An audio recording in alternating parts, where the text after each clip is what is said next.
बुलंदशहर से breaking news में देखें कुछ खास खबर। कांग्रेसी नेताओं का आरोप, गंगा एक्सप्रेसवे से बुलंदशहर में उतरने चढ़ने के लिए नहीं है कोई कट।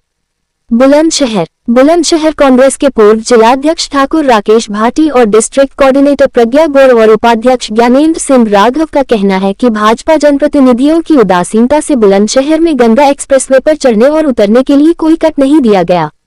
लखनऊ इलाहाबाद जाने के लिए अब भी हापुड़ या अलीगढ़ जाना पड़ेगा, जैसे रेल के लिए जाना पड़ता है। कांग्रेस नेताओं का आरोप है कि पूर्ववर्ती सरकारों में गंगा एक्सप्रेसवे का डीपीआर बुलंदशहर से होकर बनाया गया था, लेकिन भाजपा नेताओं की असफलता के चलते अब यह हापुड़ संभल होते हुए बनाया गया। राकेश भाटी, प्रज्ञा गौड़ और ज्ञानेंद्र सिंह राघव ने कहा कि अगर शीघ्र कट नहीं दिया तो कांग्रेस आंदोलन करेगी। 2027 और 2029 में जनता वोट की चोट से जवाब देगी। शहर अध्यक्ष इंजी रवि लोधी ने कहा कि भाजपा बुलंदशहर का विकास नहीं चाहती, तभी एक्सप्रेसवे और रेलवे दोनों से जिला अछूता है। एक्सप्रेसवे बुलंदशहर जिले से होकर गुजर रहा है, लेकिन कांग्रेस का दावा है कि जिले में चढ़ने उतरने के लिए कट नहीं दिया गया। वहीं उद्घाटन का लाइव टेलीकास्ट बुलंदशहर के स्याना स्थित लाडपुर गांव में किया गया। यह मुद्दा अब बुलंदशहर की राजनीति में बड़ा बन गया है। कांग्रेस इसे सौतेला व्यवहार बता रही है। मौके पर जानकारी देते हुए राकेश भाटी, पूर्व जिला अध्यक्ष कांग्रेस, हमारे संवाददाता प्रदीप पंडित, बुलंदशहर से। किस विषय में प्रेस वार्ता की जा रही है? आज पूर्व जिलाध्यक्ष हमारे ठाकुर राकेश भाटी जी के आवास पर जो एक 36,230 करोड़ की लागत से मेरठ से और प्रयागराज तक जो गंगा एक्सप्रेसवे बन रहा है, वहां भाजपा के निष्क्रिय जनप्रतिनिधियों की वजह से जो आज मायूसी इस भव्य उद्घाटन के और इवेंट बनाने के बाद भी बुलंदशहर में है, उसके विरोध में कांग्रेस की प्रेस वार्ता है, जिसको लेकर के हमारे पूर्व जिलाध्यक्ष जी और डिस्ट्रिक्ट कोऑर्डिनेटर श्रीमती प्रज्ञा गौड़ जी और हमारे शहर अध्यक्ष इंजीनियर रवि लोधी जी हैं। मैं कहूंगा अध्यक्ष जी और आप बारी से बताएंगे।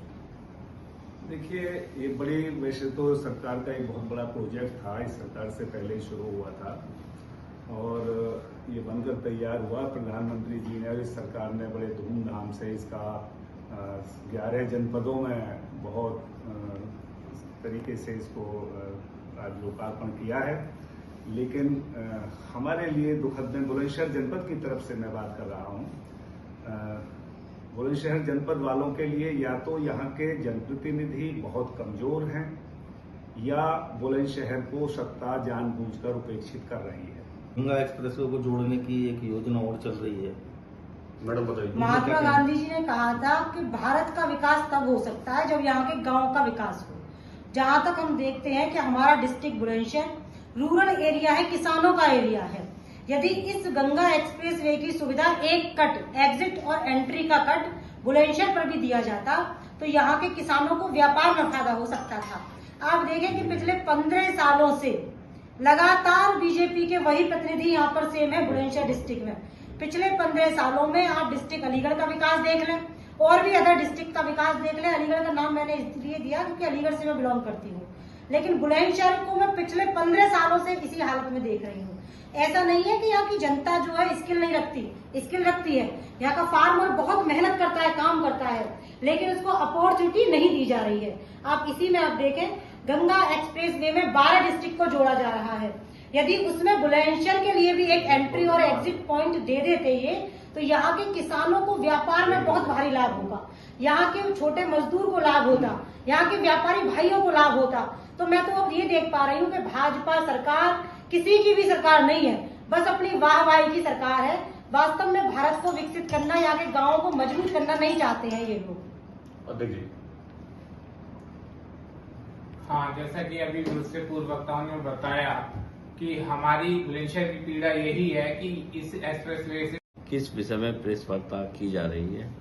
आज पूर्व जिलाध्यक्ष हमारे ठाकुर राकेश भाटी जी के आवास पर जो एक 36,230 करोड़ की लागत से मेरठ से और प्रयागराज तक जो गंगा एक्सप्रेसवे बन रहा है, वहां भाजपा के निष्क्रिय जनप्रतिनिधियों की वजह से जो आज मायूसी इस भव्य उद्घाटन के और इवेंट बनाने के बाद भी बुलंदशहर में है, उसके विरोध में कांग्रेस की प्रेस वार्ता है, जिसको लेकर के हमारे पूर्व जिलाध्यक्ष जी और डिस्ट्रिक्ट कोऑर्डिनेटर श्रीमती प्रज्ञा गौड़ जी और हमारे शहर अध्यक्ष इंजीनियर रवि लोधी जी हैं, मैं कहूँगा अध्यक्ष जी, और आप बारी से बताएंगे। देखिए, ये बड़ी वैसे तो सरकार का एक बहुत बड़ा प्रोजेक्ट था, इस सरकार से पहले ही शुरू हुआ था और ये बनकर तैयार हुआ। प्रधानमंत्री जी ने और इस सरकार ने बड़े धूमधाम से इसका 11 जनपदों में बहुत तरीके से इसको आज लोकार्पण किया है। लेकिन हमारे लिए दुखद में बुलंदशहर जनपद की तरफ से मैं बात कर रहा हूँ। बुलंदशहर जनपद वालों के लिए या तो यहाँ के जनप्रतिनिधि बहुत कमजोर हैं या बुलंदशहर को सत्ता जानबूझकर उपेक्षित कर रही है। गंगा एक्सप्रेस को जोड़ने की एक योजना और चल रही है।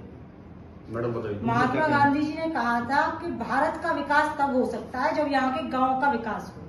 जहां तक हम देखते हैं कि हमारा डिस्ट्रिक्ट बुलंदशहर रूरल एरिया है, किसानों का एरिया है। यदि इस गंगा एक्सप्रेस वे की सुविधा एक कट एग्जिट और एंट्री का कट बुलंदशहर पर भी दिया जाता तो यहाँ के किसानों को व्यापार में फायदा हो सकता था। आप देखें कि पिछले 15 सालों से लगातार बीजेपी के वही प्रतिनिधि यहाँ पर सेम है बुलंदशहर डिस्ट्रिक्ट में।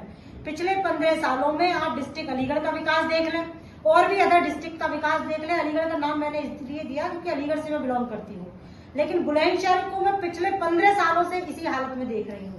ऐसा नहीं है कि यहाँ की जनता जो है स्किल नहीं रखती, स्किल रखती है। यहाँ का फार्मर बहुत मेहनत करता है, काम करता है, लेकिन उसको अपॉर्चुनिटी नहीं दी जा रही है। आप इसी में आप देखें, गंगा एक्सप्रेस वे में 12 डिस्ट्रिक्ट को जोड़ा जा रहा है। यदि उसमें बुलंदशहर के लिए भी एक एंट्री और एग्जिट पॉइंट दे देते ये, तो यहाँ के किसानों को व्यापार में बहुत भारी लाभ होगा, यहाँ के छोटे मजदूर को लाभ होता, यहाँ के व्यापारी भाइयों को लाभ होता। तो मैं तो अब ये देख पा रही हूँ कि भाजपा सरकार किसी की भी सरकार नहीं है, बस अपनी वाहवाही की सरकार है। वास्तव में भारत को विकसित करना, यहाँ के गाँवों को मजबूत करना नहीं चाहते हैं ये लोग। अध्यक्ष जी। हाँ, जैसा कि अभी दूसरे पूर्व वक्ताओं ने बताया कि हमारी बुलंदशहर की पीड़ा यही है कि इस एक्सप्रेसवे से